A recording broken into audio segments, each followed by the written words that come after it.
The first time my ex asked me to touch her again, she was lying face down on a beach towel with her bare back turned toward me.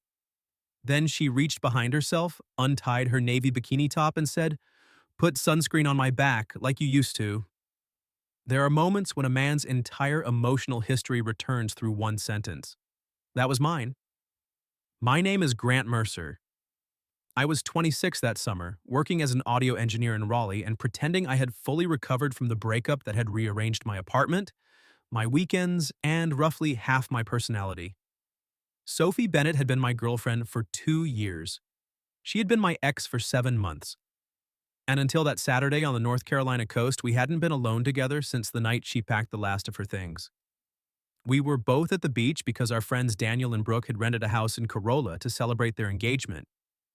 Brooke had promised me the weekend would be low pressure, which was an interesting phrase to use when trapping two exes under one roof with 6 mutual friends and a single coffee machine. I'd arrived Friday evening. Sophie came an hour later wearing denim shorts, a white linen shirt over her swimsuit, and the careful smile people use when they've rehearsed, looking unaffected. "Hi, Grant." "Hi, Sophie." That was it. No hug, no handshake, not even one of those awkward half waves that makes adults look like nervous children in a school play. But at breakfast the next morning, she slid the sugar bowl toward me before I asked. I still took 2 spoonfuls, she still remembered. Little habits are cruel that way. By noon, everyone had carried chairs, coolers, towels, and enough snacks to survive a minor maritime disaster down to the beach. The day was bright and windy, with waves breaking hard enough to drown out any conversation you didn't want to have. I volunteered to help Daniel get ice from the house. When we returned, Brooke announced that the women wanted frozen drinks from the beach bar half a mile down. "Come on," Daniel said. I looked at the chairs. Someone should stay with the stuff. Daniel's eyes moved from me to Sophie, who was stretched out on her towel reading a paperback. The man had been my friend since college. He knew exactly what he was doing. "Sophie's staying," he said. She lowered her sunglasses. "Apparently I am." Brooke smiled with all the innocence of a woman arranging an ambush. "Perfect." 2 minutes later, they were walking away together while Sophie and I remained beside a cooler, 8 empty chairs, and a silence big enough to have its own tide schedule. I sat under the umbrella and opened a book I had no hope of reading. Sophie turned a page. "You've been staring at the same paragraph for 5 minutes.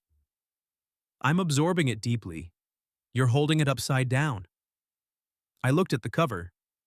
She laughed before she could stop herself. It wasn't a polite laugh, it was the real one. Warm, slightly breathless, and followed by the little crease beside her left eye that had always made me want to kiss her there. My chest tightened with an emotion I had spent 7 months renaming. Nostalgia, regret, poor judgment, anything but love. "You seem well," I said. That sounded almost disappointed. "I'm devastated. I was hoping Seattle had ruined you." "It tried. Too much expensive coffee and not enough decent barbecue." "You used to say barbecue is just meat with confidence." "I was young and foolish." "You said it last year." As I said. We smiled at each other, and for a few seconds the breakup stopped sitting between us. That was always the dangerous thing about Sophie. Being around her felt natural before it felt wise. She was a landscape architect who could spend 40 minutes explaining why a public bench had been placed at the wrong angle, then forget where she'd left her own car. She argued with confidence, apologized without theatrics, and had once driven across town at midnight because I'd mentioned over the phone that I was sick and out of soup. I hadn't fallen for her because she needed me. I'd fallen because she noticed things, because she made ordinary places feel chosen, because when I spoke, she listened as if there might be something beneath the words worth waiting for. 7 months earlier, she'd accepted a temporary position with a design firm in Seattle. At the same time, my father needed surgery and months of help afterward. I couldn't move. She couldn't turn down the best opportunity of her career. Neither of us betrayed the other. Neither of us became the villain. We simply reached a future that couldn't fit both of us and called the breakup mature. Mature breakups, I had discovered, still hurt like hell. Sophie closed her book and reached for the sunscreen beside her bag. She applied it to her arms, then glanced toward the water. Would you mind helping me? I assumed she meant the stubborn cap. Then she rolled onto her stomach, settling face down on the towel with her back turned up toward the sun. She swept her dark hair over one shoulder and reached behind herself. Her fingers loosened the knot of her bikini top. I stared very hard at the horizon. Sophie. What? You can't just do that? Untie a string? You know that isn't what I mean. She rested her cheek against her folded arms. I can't reach the middle of my back. There are spray bottles for this exact situation. I bought lotion. Of course you did. You always said the spray missed spots. I had said that. Usually while kneeling beside her on some other beach, back when touching her required no negotiation. She held the bottle over her shoulder. Put sunscreen on my back, she said, softer now. Like you used to. I could have refused. Maybe I should have. Instead, I took the bottle and moved onto the edge of her towel. Tell me if this feels strange, I said. It already feels strange. That's encouraging. I poured lotion into my palm, rubbed my hands together, and placed them carefully against her shoulders. Sophie went still. So did I. Her skin was warm from the sun. I worked slowly, keeping my touch practical, even while every nerve in my hands remembered her. The curve of her shoulder blades, the faint freckle near her right side, the way she exhaled when I smoothed lotion down the center of her back. You missed a spot, she murmured. I'm not finished. You always got defensive about sunscreen. I take skincare seriously. You once used dish soap as shampoo. That was an emergency. That was a Tuesday. I laughed, and some of the tension loosened. But not all of it. My hand reached her lower back, then stopped at the safe edge of her bikini. She turned her face slightly, enough that I could see one eye behind her sunglasses. You're being very careful, she said. You're my ex. I'm aware. And your top is untied. I'm also aware of that. The wind lifted a strand of her hair across my wrist. Neither of us moved to brush it away. Sophie, I said quietly, why did you ask me? Her teasing expression faded. Around us, children shouted near the water. A gull landed beside the cooler and considered stealing a bag of chips. The whole beach carried on as if my hand weren't resting against the woman I had once planned my life around. Because I knew you'd be careful, she said. That's not the whole answer. No. I withdrew my hand and set the sunscreen beside her towel. Then give me the whole answer. She didn't retie her top immediately. Instead, she stayed where she was, face down, looking toward me as if it was easier to be honest when she didn't have to fully meet my eyes. When we broke up, she said, you told me you didn't want me to give up Seattle for you. I didn't. I know, you were very noble about it. That doesn't sound like a compliment. It isn't. She swallowed. You told me to go. You helped me pack. You drove me to the airport, and not once, Grant, did you ask if there was another option? I sat back on my heels. You'd already accepted the job. Because you never asked me to stay. I couldn't ask you to throw away your career while my father needed me here. And I couldn't ask you to abandon your family. Her voice tightened. So we both protected each other from having to make a choice. That was the mature thing? Was it? The question landed harder than anger would have. Sophie pushed herself up just enough to retie the strings behind her neck, then sat facing me. Her sunglasses came off. Her brown eyes were bright, but she didn't look away. I didn't ask you to put sunscreen on me because I forgot what your hands felt like, she said. My pulse kicked. Then why? Because I wanted to know if you still touched me like you loved me. Before I could answer, my phone buzzed in the sand between us. A message from Daniel lit the screen. Don't let her leave without telling you why she moved back. I read it twice. Then I looked at Sophie. The color had drained from her face. You moved back? I asked. She glanced toward our friends in the distance, then back at me. 3 weeks ago, she said. And you didn't tell me. I was going to. When? Her gaze dropped briefly to my hand, the one that still smelled like her sunscreen. After I found out whether you'd already stopped loving me. I looked from Daniel's message to Sophie. You moved back 3 weeks ago? Yes. To Raleigh? Durham? That's 30 minutes from my apartment. 24 without traffic. I stared at her. She winced. I may have checked. That should have pleased me. Instead, 7 months of unanswered questions crowded into the space between us. Why didn't you call? Because I didn't know what I was allowed to want. You could have started with coffee. I started with deleting your number, restoring it from the cloud, and staring at it every night. That's less efficient than coffee. I was going through something. Despite myself, I almost smiled. Sophie saw it. Her shoulders eased, but only slightly. I picked up the sunscreen and turned it in my hands. Did you move back because of me? No. Her answer came quickly, then she added, but you were part of why coming back felt like coming home. It wasn't the sweeping confession some wounded part of me wanted. It was better. It was honest. Her position in Seattle had always been an 18-month contract, with the possibility of becoming permanent. When the firm offered to extend it, she declined. She'd accepted a position designing parks and public spaces for a smaller firm in Durham. I missed my family, she said. I missed Brooke. I missed thunderstorms that didn't last 9 months. And barbecue? That too. And me? She held my gaze. Every day. The words struck so directly that I forgot how to respond. She drew her knees toward her chest. Now you say something. I'm trying not to say the wrong thing. You always do that. Do what? Treat feelings like a sound mix, lower the messy parts, remove the background noise, make everything clean enough for someone else to hear. My work is being used against me. I'm serious, Grant. I know. She leaned closer, her voice dropping beneath the rush of the surf. I don't want your polished answer.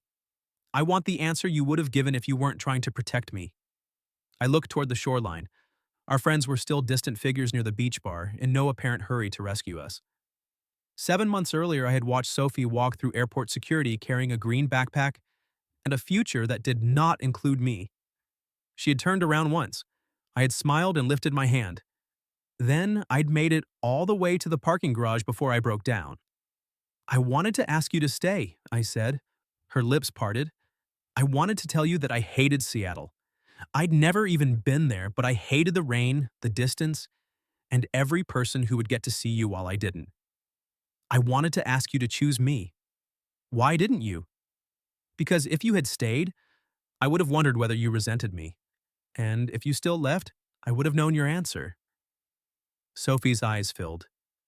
So I made it for you, I continued. I decided that loving you meant making it easy for you to leave. A tear slipped down her cheek. She wiped it away with an annoyed swipe. You made it look very easy, she whispered. It wasn't. I waited at the gate until they called my group 3 times. I closed my eyes briefly. I kept thinking you'd call, she said. That you'd say we'd try long distance, or you'd visit, or you'd ask me to come back when the contract ended. Anything. I wrote you a message before your flight took off. What did it say? Come home. Her breath caught. I deleted it, I admitted. That was stupid. Extremely. I hate that you did that. So do I. She shifted closer on the towel until our knees touched. It was barely contact, but neither of us moved away. Did you date anyone? She asked. One woman, twice. Sophie's eyebrows lifted. Twice? The first date was fine. On the second, she asked why I kept checking the door. Were you expecting someone? You. Her expression softened. What about you? I asked. A coworker took me to dinner. How many times? Once. Was he handsome? Obnoxiously. I dislike him. He spent 20 minutes explaining urban green space to me after I told him what I did for a living. I hate him. That brought back her real laugh. I wanted to touch her face. The desire rose so naturally that my hand almost moved before I stopped it. Sophie noticed. You can, she said. Can what? Whatever you just decided not to do. The wind blew another strand of hair across her cheek. This time, I lifted my hand and tucked it behind her ear. My fingertips lingered along her jaw. Her eyes closed for half a second. It was such a small touch. I had held her through fevers, carried her half asleep from the couch, kissed every inch of her face while she complained that she was trying to read. But after 7 months, touching her cheek felt more intimate than all of it. When she opened her eyes, I saw the same longing that had kept me awake in an empty apartment. I leaned in. So did she. Then shouting rose from the water. "Grant!" Daniel waved both arms while balancing a cardboard tray of frozen drinks. "Help!" Sophie and I stopped with less than an inch between us. Daniel stumbled dramatically through the sand. I considered letting him perish. Sophie pressed her lips together, fighting a smile. "You should probably save the daiquiris." They interrupted a significant moment. "They don't know that." "They absolutely know that." I stood and offered her my hand. She looked at it, then laced her fingers through mine. The gesture was deliberate, not an accident, not nostalgia, a choice. I pulled her to her feet, and she remained close enough that the front of her shoulder brushed my chest. "This doesn't fix everything," she said. "I know. I'm still angry. I know that too. And I don't want us to fall back into the same relationship just because it feels familiar." "Neither do I." Her thumb moved once across my knuckle. "But I do want to see what this is now," she said. The hope in her voice scared me more than the breakup had, because now I knew exactly how much losing her cost. "I want that too." Daniel reached us and shoved 2 drinks into my free hand. His gaze dropped conspicuously to our joined hands. "Oh," he said, progress." Brooke elbowed him. Sophie released me, but not before giving my hand one last squeeze. The rest of the afternoon passed in a strange, electric normalcy. We played beach volleyball. Sophie accused me of serving directly at her. "You're the weakest link," I said. "I played varsity." "Your school must have been very supportive." She launched the ball at my head. Later, we sat with the others near the water. Our shoulders touched. Once, when Brooke said something funny, Sophie laughed and leaned against me without thinking. Neither of us acknowledged it. Neither of us shifted away. By sunset, everyone returned to the house to shower and argue over dinner. I stayed behind to fold chairs. Sophie helped, though she carried exactly 1 towel while claiming to supervise. "You're excellent at delegation," I told her. "It's a leadership skill." "You left 3 chairs." "I believe in you." We began walking back along the beach. The sky had turned lavender and gold, and the crowded shoreline had emptied to a few couples and families packing their things. It felt suspiciously like a date. Sophie walked barefoot beside me, holding her sandals in one hand. Her other hand swung near mine, occasionally brushing my fingers. On the 3rd brush, I caught her hand. She looked up. "Was that allowed?" I asked. "I was beginning to think you'd never do it." We walked another 100 yards like that. "I'm free tomorrow," she said. "We're all here tomorrow." "I meant after we leave." I glanced at her. "Are you asking me out?" "I'm inviting you to see my new apartment." "That sounds dangerously familiar." "You've never been to this one." "True. I have furniture that requires assembly." "And there it is, manual labor." "I'll buy dinner." "What kind?" "Barbecue." I pretended to consider it. "Fine, but only because you've demonstrated personal growth." She smiled, then went quiet. "What?" I asked. "There's something else I need to tell you before tomorrow." My grip on her hand tightened. "Is it bad?" "No, but you may not like it." "Sophie." She stopped walking. The light had faded enough that I could barely see the nervousness in her expression. "My firm offered me the Durham job 4 months ago," she said. I frowned. "You said you moved back 3 weeks ago." "I did." "But you knew you were coming back 4 months ago?" "Yes." 4 months. She'd known for nearly half the time we'd been apart. Why wait until now to tell me? Because before I came home, I needed to know whether we had any chance of doing this differently. "What does that mean?" She let go of my hand, opened the small pocket of her beach bag, and pulled out a folded envelope softened by travel. My name was written across the front in her handwriting. "I wrote this the night I accepted the job," she said. "I carried it with me from Seattle." I reached for it, but she held on. "What's in it?" The question I was too afraid to ask you in person. And now I'm asking. She released the envelope. Inside was a single page. I unfolded it beneath the last light of the sunset and read the first line. Grant, if I come home, will you finally ask me to stay? I read the letter twice. It wasn't long. Sophie had never needed many words to tell the truth. Grant, if I come home, will you finally ask me to stay? Not because Seattle defeated me, it didn't. I did good work here, made friends, and learned I can build a life anywhere. But the life I want is near the people I love. You're one of them. You're still the one I love most.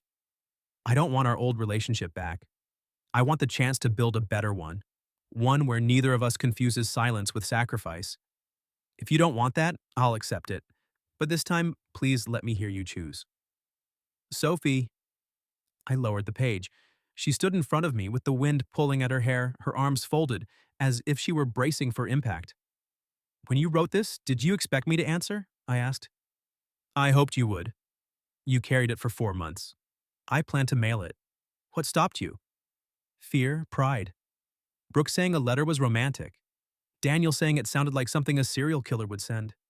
That tracks. She smiled nervously. Then I kept thinking I should give it to you in person. Why tonight? Because you finally said you wanted me to stay. No, I said I'd wanted to ask you 7 months ago. Her smile disappeared. I folded the letter carefully along its original crease and slipped it back into the envelope. You're right, I said. That isn't the same thing. Sophie nodded once, but her eyes dropped. I stepped closer. Stay. Her gaze snapped back to mine. Stay in Durham. Stay close enough to argue about barbecue and criticize my furniture. Stay long enough for us to learn how to say the frightening things before they become goodbye. Her lips parted. I took her hand. I'm not asking you to give anything up, I continued. I'm asking you to choose this with me, and I'm choosing it too. Grant, I love you. The words left me without polish or protection. I never stopped. I tried being reasonable about it. I tried being grateful for what we had. I tried dating someone who probably still thinks I have a compulsive interest in restaurant doors. A laugh broke through Sophie's tears. But I love you, I said again. And if we're going to make a new mistake, I'd rather make it together. That was almost beautiful. Almost? The mistake part needs work. I didn't rehearse. I can tell. Then she caught the front of my shirt and kissed me. For one stunned second, I forgot to breathe. After 7 months of imagining this, I expected the kiss to feel familiar. Instead, it felt like finding a door in a house I thought I knew. Her mouth was warm and salt-sweet from the beach. My hands found her waist, pulling her closer as she rose onto her toes. The kiss deepened, carrying all the things we had refused to say at the airport. All the calls we hadn't made, all the nights we'd slept alone because we believed suffering quietly was a form of love. When we finally separated, she rested her forehead against mine. I love you too, she whispered. I closed my eyes. Hearing it didn't erase the months apart, it made them worth surviving. We should go back, she said after a moment. Probably. Everyone will be waiting. They can continue. She smiled against my mouth. One more? I kissed her again because she asked and because choosing her suddenly felt like the easiest honesty in the world. At the beach house, our friends attempted subtlety. Brooke took one look at Sophie's face and hugged her. Daniel looked at mine and said, Finally. No one asked you, I told him. You're welcome. For leaving us alone? For the text. Sophie pointed at him. You had no right to tell him I moved back. I didn't tell him. I strongly suggested you should. That's telling with extra steps. Dinner became an interrogation disguised as grilled shrimp. Sophie and I refused to provide details, though her knee stayed pressed against mine beneath the table. Later, when everyone gathered for a movie, she curled beside me on the couch. It wasn't dramatic. She simply rested her head against my shoulder and took my hand beneath the blanket. But I felt the significance of it. For months, I had trained myself not to reach for her. Now, she was reaching for me. The next afternoon, after the beach house emptied, I followed her car to Durham. Sophie's new apartment occupied the top floor of a renovated brick warehouse. It had tall windows, wood floors, and enough unopened boxes to suggest she'd been waiting for someone before making it home. "You've lived here 3 weeks," I said. "I've been busy." "You own one fork." "I had two, but one's missing." "How do you lose a fork?" "Seattle changed me." The furniture requiring assembly turned out to be a dining table, two bookshelves, and a bed frame. "You lured me here under false pretenses. I promised dinner. You implied one piece of furniture.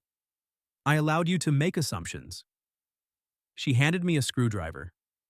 For 2 hours, we assembled the table incorrectly, disassembled it, blamed the instructions, and finally succeeded through a combination of stubbornness and online videos. When we set it upright, Sophie ran her palm over the surface. "Our first table was terrible," she said. "It came from the curb. You said it was vintage. It was old. It leaned. It had character." She looked around the apartment. "This one doesn't have any yet." "It will." The words came out more intimate than I intended. Her eyes met mine. "We'll spill wine on it," I added. "You'll leave work samples everywhere. I'll put my keys in the wrong place and accuse you of moving them. You're giving my table quite a future." "I'm optimistic." Sophie crossed the space between us and slipped her arms around my neck. "Are you giving us one?" "Yes." "Good answer." She kissed me slowly without the urgency of the beach. This kiss wasn't about recovering what we'd lost. It was about testing what remained. My hand settled at her hips. Her fingers moved into my hair, and every thought I had became less useful. Then my phone vibrated on the new table. I ignored it. It vibrated again. Sophie drew back. "You should check." "It's probably Daniel demanding gratitude." "Check." I pulled out my phone. The screen showed an email notification from Westline Studios. Sophie read the subject before I could turn it away. "Final offer. Response required Monday." Her arms loosened around my neck. "What offer?" I set the phone down. This was the moment when the old version of me would have minimized, delayed, or decided what she needed to know. I didn't want to be him anymore. "A senior engineering position in Nashville," I said. "They contacted me 2 months ago." Sophie stepped back. "You applied for a job in Nashville?" "No, they recruited me after hearing an album I mixed." "Is it a good job?" "It's the kind I used to say I wanted." Her expression changed, not to anger but to recognition. "And you have to answer tomorrow." "Yes." "Were you going to tell me?" "I'm telling you now." "After asking me to stay." "I didn't know you were back when they made the offer." "But you knew before this weekend." "I did." She walked to the window and looked down at the street. I hated the distance of those few feet. "I haven't accepted it," I said. "Do you want to?" "I don't know." She turned. "That's not an answer." "It's the honest one." Sophie folded her arms. "Then let's be honest all the way. If I hadn't come back, would you take it?" "Yes." The word hurt her. I saw it. She nodded slowly. "And now?" "Now there's an us to consider." "No." Her voice sharpened. "Don't do that." "Do what?" "Make me the reason you give something up, then spend years pretending you didn't." "That isn't what I said. It's what we're both thinking." I moved toward her, but she lifted a hand. Not to reject me, to make me stop long enough to listen. "We promised not to protect each other with silence," she said. "So don't tell me what the right choice is. Tell me what you actually want." I looked at her new apartment, our half-open dinner containers, and the table we had built together. Then at the email waiting on my phone. "I want both." "So did I," she said quietly. 7 months ago. The truth of it settled between us. This wasn't our old problem returning, it was our first chance to solve it differently. Sophie picked up my phone and held it out to me. "Call them." I didn't take it. "Why?" "Because before we decide what happens to us, you need to find out exactly what you'd be saying yes to." "And if it's everything I wanted?" Her eyes held mine. "Then this time," she said, "we make the choice together." I took the phone. Not because I wanted to call Westline Studios on a Sunday evening, but because Sophie was right. We had spent 7 months grieving a decision neither of us had actually discussed. I wasn't going to repeat that mistake beside a table we had already assembled twice. The hiring director answered on the fourth ring. "Grant," Rebecca said. "I was starting to think you'd disappeared." "Sorry, family weekend." Sophie sat across from me, close enough to hear my side of the conversation. I asked every question I had avoided because asking them would make the offer real. The position paid more than I earned in Raleigh. Much more. I would oversee a team of engineers, work with major label artists, and have access to studios I had admired since college. But it required relocating within 60 days. Most sessions ran late. Some involved weeks of travel. Rebecca described 80-hour weeks as part of the culture in a tone suggesting I should be honored to lose sleep. "We need someone who can make Westline the center of their life," she said. I looked at Sophie. She didn't react. She wasn't trying to influence me. That made her presence matter even more. "Can I have until noon tomorrow?" I asked. 10 o'clock. We have another candidate waiting." After the call ended, silence filled the apartment. Sophie opened the takeout containers and divided cold barbecue between two paper plates. "You're feeding me now? You make bad decisions when you're hungry. Name one." "You once bought a motorcycle online. It was affordable. It didn't have an engine. That was not clear in the photographs." She handed me a plate. "Eat." We sat on the floor with our backs against her new sofa because the dining chairs remained in boxes. For a while, neither of us mentioned Nashville. It was strangely comforting. We could be facing the exact problem that had ended us and still debate whether coleslaw belonged on a sandwich. It did. Sophie remained wrong. When we finished, she set her plate aside. "What did you think?" she asked. "It's an incredible opportunity." "I heard. The pay would change things." "Yes. And I'd get to work with people I've admired for years." She nodded. But? But I didn't like the way she described the hours. "You used to work all night." "I used to be 22 and think exhaustion proved I was important." "You also used dish soap as shampoo." "I trusted you with that information." She smiled, but her eyes remained serious. "If they'd offered this 2 years ago, would you have taken it?" "Immediately." "What changed?" I looked at my hands. "My father getting sick, for one." His surgery had been successful. After months of rehab, he was back to gardening, driving, and refusing to follow any medical advice that inconvenienced him. But helping him had changed the scale of my ambitions. The awards and albums I'd once imagined mattered. They simply weren't the only things that mattered. "I watched my dad spend 6 months learning to walk without pain," I said. "Every time I visited, he asked about your work before he asked about mine. He likes me better. He likes everyone better." "That isn't true." "It's mostly true." Sophie nudged my foot with hers. "I kept telling myself I'd leave Raleigh once he recovered." I continued. "That Nashville was the next obvious step. Then the offer came and I didn't feel excited. I felt like I was supposed to feel excited." "That's different." "Very." She drew one knee up and wrapped her arms around it. "I need you to know I would try." "Try what?" "Long distance, weekends, video calls, whatever we decided." Her voice wavered. "I wouldn't like it, but I won't let fear make the decision for us again." I reached across the space between us and took her hand. "You'd do that?" "For you?" "Yes." "For the record, you're terrible on video calls." "You always called when I was eating." "You chew like you're angry at food." "I usually am." I threaded my fingers through hers. "I would try too." She studied my face. But I don't want to build a relationship out of departure lounges if the job on the other side isn't a life I want." A tear gathered in the corner of her eye. "You're not allowed to turn it down just because I cried," she said. "I know. Or because I moved back. I know. Or because you think choosing me requires proving something dramatic." "I know, Sophie." She pulled her hand away. For one alarming second, I thought she was upset.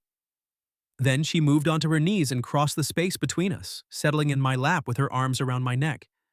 I held her waist. You're very controlling about my career, I said. I'm protecting future Sophie from resentful Grant.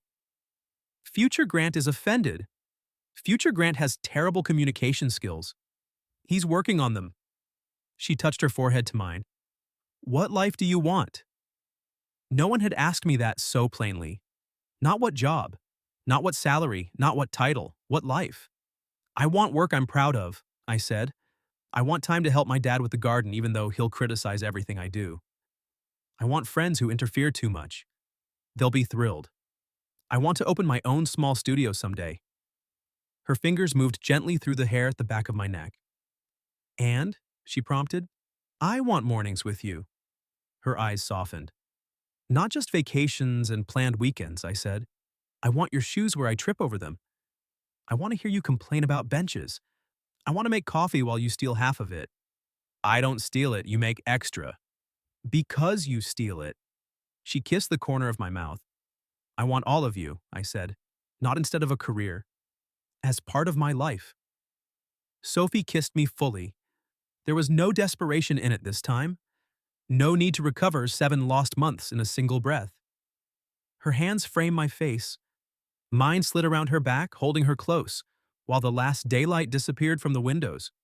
When she drew away, her lips stayed near mine. Stay tonight, she said. The request was quiet but certain. Are you sure? I don't want to rush because I'm afraid you'll leave. But I also don't want to keep pretending I don't know what I want. And what do you want? You. Here, tonight. I kissed her again. Later, we lay beneath a blanket on the mattress we had finally managed to place on its frame. Her head rested on my chest, and her fingers traced slow circles over my hand. The apartment was still unfamiliar. Streetlight came through uncurtained windows. Half the room remained packed in boxes, but with Sophie beside me, it felt more like home than my own apartment had in months. I'm scared, she whispered. About Nashville? About us. I tightened my arm around her. Me too. What if love isn't enough? It wasn't last time. She lifted her head. I brushed her hair from her face. Love didn't teach us how to talk. It didn't make the timing fair. It didn't solve anything by itself. That isn't reassuring. I'm not finished. Sorry. It's enough to make me want to learn. Her expression softened. We don't have to promise never to hurt each other, I said. We promise not to make each other guess. No guessing, she agreed. No noble silence. No deleting important messages. That feels targeted. It is. I kissed her forehead and she tucked herself closer against me. By the time I woke, sunlight covered the floor. Sophie stood in the kitchen wearing my shirt and examining the coffee machine like it had personally insulted her. You're up early, I said. It's 9:15. I sat upright. Westline's deadline was at 10. My phone rested on the nightstand. There were 2 emails and a voicemail from Rebecca. Sophie handed me coffee. I won't ask what you decided. Why not? Because I don't want you to look at my face while you decide. I caught her wrist before she could turn away. I decided it last night. Her breath stopped. I called Rebecca. Sophie remained beside the bed, my hand wrapped around hers. Thank you for the offer, I said when Rebecca answered. But I'm going to decline. Rebecca tried twice to change my mind. She offered more money, a later relocation date, and the possibility of reviewing my schedule after the first year. I still said no. When the call ended, Sophie sat beside me. Tell me the truth, she said. Did you just choose me over Nashville? No. Pain flickered across her face. I raised her hand to my mouth and kissed her knuckles. I chose the life I want, I said. You're the best part of it. She exhaled, and then she kissed me hard enough to spill my coffee onto the floor. That was dangerous, I murmured. You seemed too pleased with yourself. I just turned down a prestigious job. You're unemployed now? I still have my current job. Then your sacrifice lacks drama. I pulled her back onto the bed. For the next hour, Nashville stopped existing. Near noon, while we cleaned coffee from the floor, My phone rang again. I expected Rebecca. Instead, it was my boss in Raleigh. Grant, he said, Westline just called asking for a reference. I frowned. I already turned them down. I know, that's why their next question was interesting. Sophie watched my expression. What did they ask? I said. My boss laughed. They wanted to know whether you'd ever considered opening a satellite studio in North Carolina. A satellite studio? I repeated. That's what they said, my boss replied. Apparently, Westline has been considering expansion into the Triangle. They liked your work, and turning them down made someone curious about what would keep you here. My eyes moved to Sophie. She shook her head immediately and mouthed, "Don't answer yet." I almost laughed. What exactly are they proposing? I asked. They haven't proposed anything. They want a meeting. Then tell them I'll meet. After I hung up, Sophie took the coffee mug from my hand and set it safely beyond kissing distance. You're smiling, she said. I'm intrigued. Good. I thought you might be worried. I am. But worry doesn't get to make our decisions anymore. Our decisions? She hesitated. You know what I mean. I'm not sure I do. Her eyes narrowed. Grant. We've kissed. We spent the night together. We've discussed long-distance schedules and possible career resentment. But at no point have we established what we are. You're choosing now to be technical? I'm an engineer. An audio engineer. Precision matters. Sophie folded her arms, though the corners of her mouth were turning upward. Fine. What are we? I stood and took both her hands. This is going to sound ridiculous considering our history. Most things you say do. Sophie Bennett, would you be my girlfriend? Her smile vanished. For a second, I worried I had misjudged the moment. Then tears gathered in her eyes. I'm trying to be romantic, I said. Crying feels like mixed feedback. You're asking me to be your girlfriend while I'm wearing your shirt and we're standing beside a coffee stain. I can kneel, but that might create the wrong expectation. She laughed and pulled me toward her. Yes, she said against my mouth. I'll be your girlfriend. I kissed her.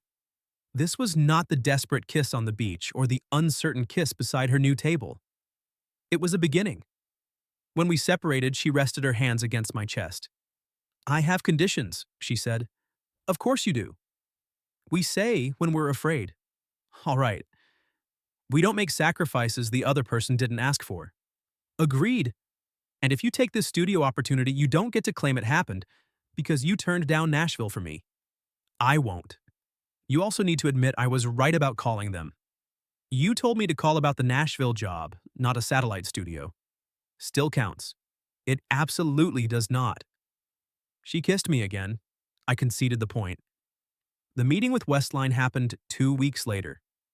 I went armed with questions, boundaries, and the knowledge that no job title was valuable enough to consume my entire life.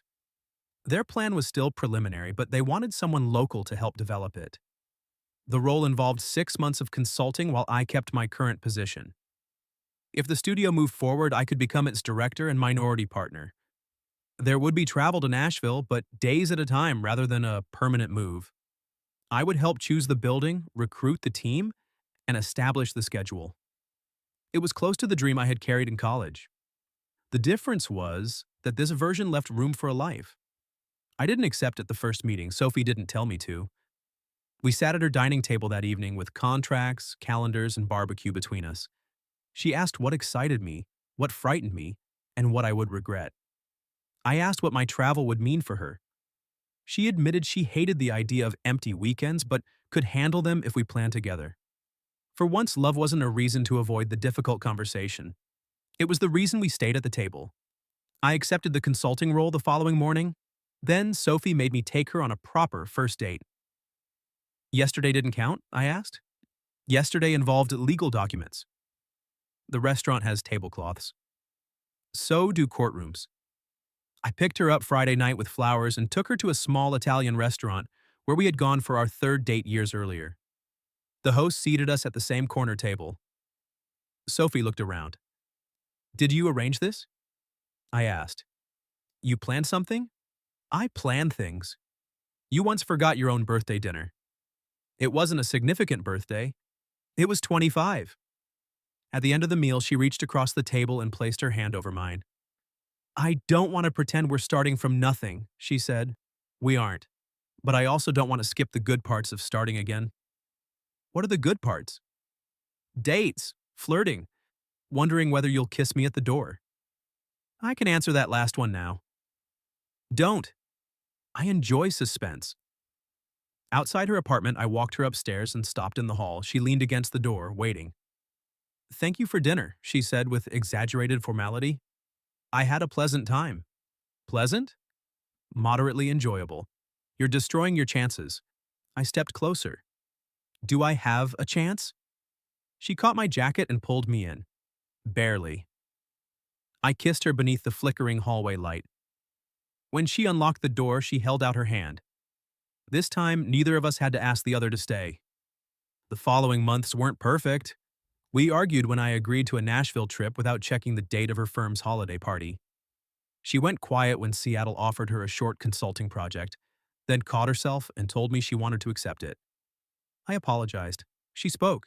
We adjusted. No one packed a suitcase in anger. No one mistook fear for an answer. By spring, Westline approved the North Carolina studio. I helped select an old textile building outside Durham, 10 minutes from Sophie's apartment. She designed the courtyard. I accused her of angling one bench incorrectly just to upset me. She said it had character. 9 months after the beach weekend, we moved into a townhouse between Durham and Raleigh. Sophie brought her 2 forks, having finally found the missing one, inside a moving box labeled bathroom. I brought the leaning table from my old apartment. She pretended to hate it. It became the place where we ate breakfast every morning. The next summer, Daniel and Brooke invited everyone back to the same beach house for their first anniversary. On Saturday afternoon, Sophie spread her towel in the sand. She took off her sunglasses, looked directly at me, and smiled. Then she lay face down with her back turned up toward the sun. She swept her hair aside, reached behind herself, and untied the strings of her bikini top. Grant? I held up the sunscreen. You bought lotion on purpose. Maybe. I sat beside her. Put sunscreen on my back, she said. Like you used to. The same words, a completely different life. I poured lotion into my hand and rested my palm against her shoulder. Not like I used to, I said. She turned her face toward me. No? Back then, I loved you and kept making you guess. I smoothed the sunscreen carefully across her warm skin. How do you love me now? She asked. Out loud. Her smile softened. After I finished, she retied her top, rolled over, and held up her left hand. The small diamond on her ring finger caught the sunlight. I had proposed 2 weeks earlier at our crooked kitchen table after we'd spent an hour discussing whether we were ready. It hadn't been a surprise. It had been a choice. Sophie pulled me down and kissed me while the surf broke behind us, and our friends cheered from a carefully planned distance. The first time she asked me to put sunscreen on her back, I thought she was asking whether I remembered how to touch her. I eventually understood she was asking something much harder, whether I had learned how to stay.